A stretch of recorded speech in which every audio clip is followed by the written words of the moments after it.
Everyone, स्वागत है आप सबका एक बार फिर से मेरे यूट्यूब चैनल पे। मैं सुरुचि सिंह और हम लोग देख रहे हैं चैप्टर नंबर 5 जो कि है हमारा सेल। क्लास 9 को हम लोग डील कर रहे हैं अभी, और आज का जो हमारा टॉपिक होने वाला है वो है हमारा सेल ऑर्गेनेली।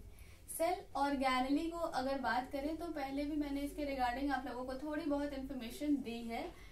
आज हम लोग देखेंगे कि एक्चुअली में हमारा सेल ऑर्गेनेलीज होता क्या है। तो अगर बात करें सेल ऑर्गेनेलीज की तो ये हमारे इंटरनल स्ट्रक्चर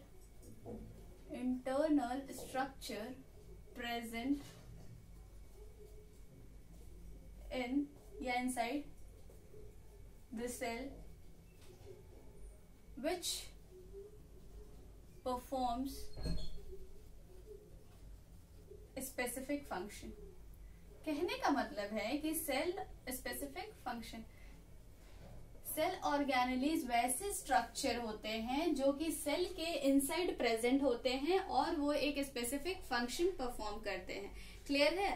तो वही चीज मैंने यहाँ पे लिखी है, internal structure present in the cell which performs specific function. तो सेल ऑर्गेनेलीज हमारा जो वर्ड है वो डिनोट करता है हमारे जो भी इंटरनली स्ट्रक्चर्स प्रेजेंट है। अब इंटरनल स्ट्रक्चर की अगर बात करें तो इंटरनल स्ट्रक्चर क्या होता है, तो अगर बेसिक सेल का हम लोगों ने स्ट्रक्चर देखा था उसमें हम लोगों ने क्या देखा था, ये हम सपोज दैट कि हमारा एक यूजुअली सेल है, आउटर कवरिंग, सेल मेम्ब्रेन, और प्लांट के केस में ये हमारा सेल वॉल हो जाएगा। ये है हमारा न्यूक्लियस, और इसमें हमारा जेली लाइक या फ्लूइड लाइक जो सब्सटेंसेस फिल है सेल के इनसाइड, ये है हमारा साइटोप्लाज्म। ठीक है, बेसिक स्ट्रक्चर में हमने यही बताया था आपको सेल के बारे में। तो अब अगर बात करें हम लोग तो जो ये साइटोप्लाज्म है इसमें अलग अलग स्ट्रक्चर्स प्रेजेंट होते हैं जो कि अपना स्पेसिफिक फंक्शन परफॉर्म करते हैं। अब ये स्ट्रक्चर किस किस फॉर्म में हो सकते हैं, तो ये हमारे गोल्जी बॉडी के फॉर्म में, राइबोसोम्स, ये सब कहाँ प्रेजेंट है, सेल के अंदर इंटरनली प्रेजेंट होता है हमारा, और इसके सबके अलग अलग अपने स्पेसिफिक फंक्शंस होते हैं। तो इनको ही हम लोग कहते हैं, क्या कहते हैं, सेल ऑर्गेनेली कहते हैं। क्लियर है सेल ऑर्गेनेलीज क्या होता है? आगे बढ़े, आगे हम लोग बढ़ेंगे तो हम लोग डिस्कस करेंगे कि ग्रॉस स्ट्रक्चर क्या होता है किसी भी एक टिपिकल सेल का। तो यहां तक क्लियर है, इसको इरेज कर दूं, बढ़ेंगे आगे। ठीक है, तो अगर ग्रॉस स्ट्रक्चर की बात करेंगे तो थोड़ा सा उसको हम लोग ब्रीफ ओवरव्यू देखेंगे। तो वही है हमारा topic, brief overview of gross structure of a cell. ठीक है, इसमें हम लोग क्या देखने वाले हैं, एक सेल का ग्रॉस स्ट्रक्चर ब्रीफली हम लोग का क्या हमारा ओरिएंटल होता है, हमारा ओवरव्यू होता है, किस तरीके से वो दिखता है उसके बारे में।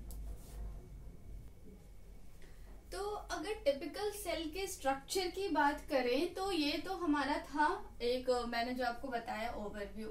अब इसके अंदर हम लोगों को ध्यान देने वाली बात क्या है, आपको दो टर्म्स मिलेंगे, प्रोटोप्लास्ट और प्रोटोप्लाज्म। प्रोटोप्लास्ट और दूसरा है हमारा प्रोटोप्लाज्म। ठीक है, अब ये दोनों वर्ड्स में क्या डिफरेंसेस है और क्या सिमिलैरिटीज है इस चीज को देखेंगे। इस चीज को देखने और समझने से पहले एक चीज मैंने आपको लास्ट क्लास में बताया था कि जितने भी लिविंग ऑर्गेनिजम्स हैं उनको ब्रॉडली हम लोगों ने दो कैटेगरीज में डिवाइड किए थे, याद है? तो अगर हम लोग बात करें तो यूकैरियोटिक ऑर्गेनिजम्स की, तो यूकैरियोटिक ऑर्गेनिजम्स में हमारे कौन कौन से आ जाएंगे, प्लांट्स आ जाएंगे, एनिमल्स आएंगे। तो अगर क्वेश्चंस इस तरीके से पूछता है कि जो हमारे एनिमल सेल हैं ये हमारे यूकैरियोटिक है या प्रोकैरियोटिक है, तो ये हमारा यूकैरियोटिक सेल्स है। तो हम लोग कह सकते हैं all animal cells are eukaryotic. अब हम लोग बढ़ते हैं आगे और देखते हैं प्रोटोप्लास्ट और प्रोटोप्लाज्म क्या होता है। तो अगर प्रोटोप्लास्ट की बात करें तो ये हमारा एक आइसोलेटेड बेयर सेल होता है, मतलब ऐसा सेल जो कि आइसोलेटेड मतलब डिफरेंशिएटेड है, अलग है, बेयर मतलब खाली। तो प्रोटोप्लास्ट को हम लोग यहाँ पे, let me change the mark, इससे आप लोगों को क्लियर हो जाएगा। An isolated cell, isolated cell को हम लोग क्या कहेंगे, प्रोटोप्लास्ट कहेंगे। क्लियर है?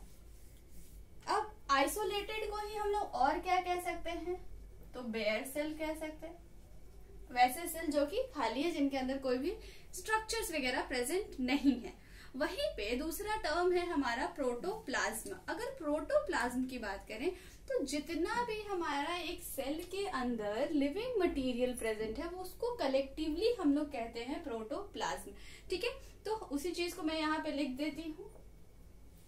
क्या लिख सकते हैं हम लोग, living material of cell, simple terms में लिविंग मटेरियल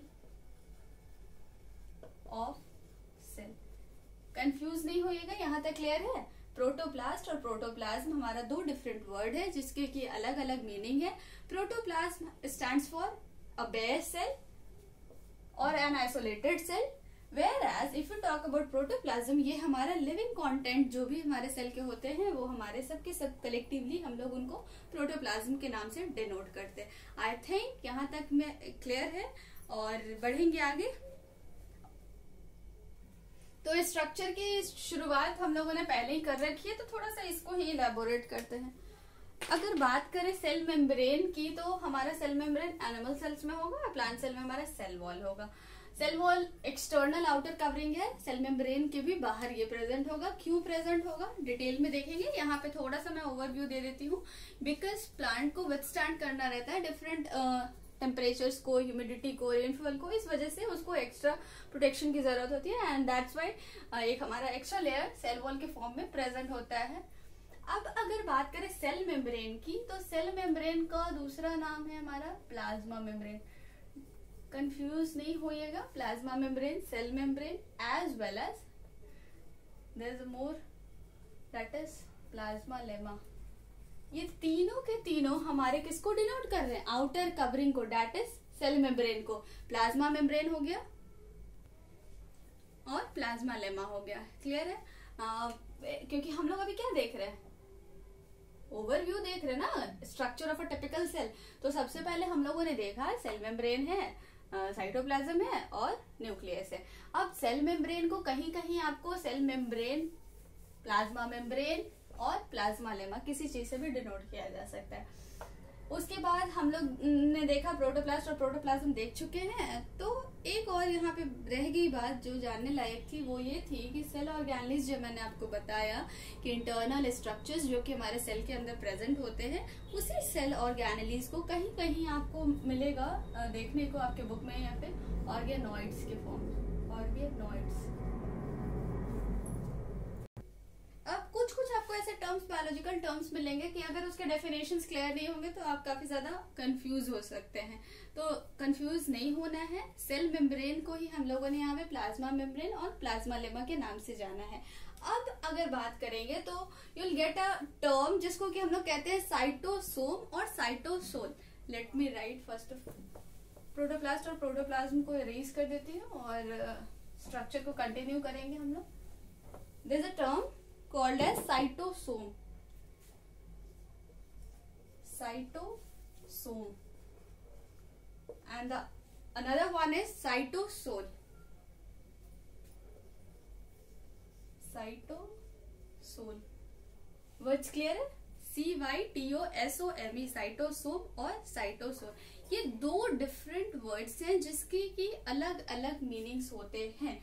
अगर कहीं पे आपको साइटोसोम लिखा मिले तो इससे आपको क्या समझना है, साइटोसोम हमारा यहाँ पे डिनोट कर रहा है एक्स्ट्रा न्यूक्लियर पार्ट को, एक्स्ट्रा न्यूक्लियर पार्ट। अब एक्स्ट्रा न्यूक्लियर पार्ट का क्या मतलब है, तो एक्स्ट्रा न्यूक्लियर पार्ट का मतलब है कि हमारा न्यूक्लियस के बाहर वाला पार्ट, ये हमारा न्यूक्लियस है, ठीक है, और ये जो इसके अराउंड हमारा जो भी पार्ट है वो सब हमारा क्या कहला रहा है, साइटोसोम। तो इसमें क्या क्या आ गया हमारा, न्यूक्लियर के बाहर कौन कौन से पार्ट आ गए, प्लाज्मा मेम्ब्रेन आ गया हमारा और साइटोप्लाज्म आ गया, यही आ गया ना। अभी मैंने बताया कि ये हमारा साइटोप्लाज्म है और ये आउटर कवरिंग को हम लोग सेल मेम्ब्रेन, प्लाज्मा मेम्ब्रेन या प्लाज्मा लेमा कहते हैं। तो हम लोग कह सकते हैं साइटोसोम हमारा क्या हो गया, cytoplasm plus plasma membrane, confusion नहीं होगा। एक्स्ट्रा न्यूक्लियर पार्ट कौन कौन से हो गए यहाँ पे हमारे, तो साइटोप्लाज्म और प्लाज्मा मेम्ब्रेन को कलेक्टिवली हम लोग कौन से टर्म से डिनोट करेंगे, तो साइटोसोम से डिनोट करेंगे। क्लियर है, बहुत ही सिंपल टर्म्स में मैंने आपको समझाया है। अगर कहीं पे भी साइटोसोम लिखा हुआ मिलता है विच मीन्स की साइटोप्लाज्म और प्लाज्मा मेम्ब्रेन कलेक्टिवली यहाँ पे डिनोट किया जा रहा है। बढ़ेंगे आगे और देखेंगे साइटोसोल क्या होता है। तो साइटोसोल हमारा उससे भी इजी है, ये हमारे साइटोप्लाज्म मैट्रिक्स को कर है, मतलब कि ये वाला जो हमारा रीजन है ना, this is denoted by cytosol. हमारे साइटोप्लाज्म का जो मैट्रिक्स है, जो लिक्विड है, उसी को हम लोग कह रहे हैं साइटोसोल। तो उस चीज को मैं यहाँ पे लिख देती हूँ, साइटोप्लाज्म मैट्रिक्स, साइटोप्लाज्म मैट्रिक्स। दोनों के बीच में डिफरेंस क्लियर है, आई होप कि क्लियर है। अब एक और टर्म हमारा आता है दैट इज मेटाबॉलिज्म, मेटाबॉलिक, बहुत बार आप लोगों ने सुना होगा।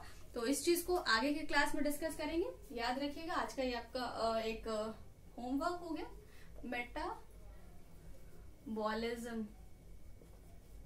क्या होता है, मेटाबॉलिक एक्टिविटीज क्या होती है। तो इस चीज को आप थोड़ा सा पढ़िएगा इसके बारे में, और नेक्स्ट क्लास में हम लोग इसको डिस्कस करेंगे आराम से। आज के लिए इतना ही रहने देते हैं। Thank you very much.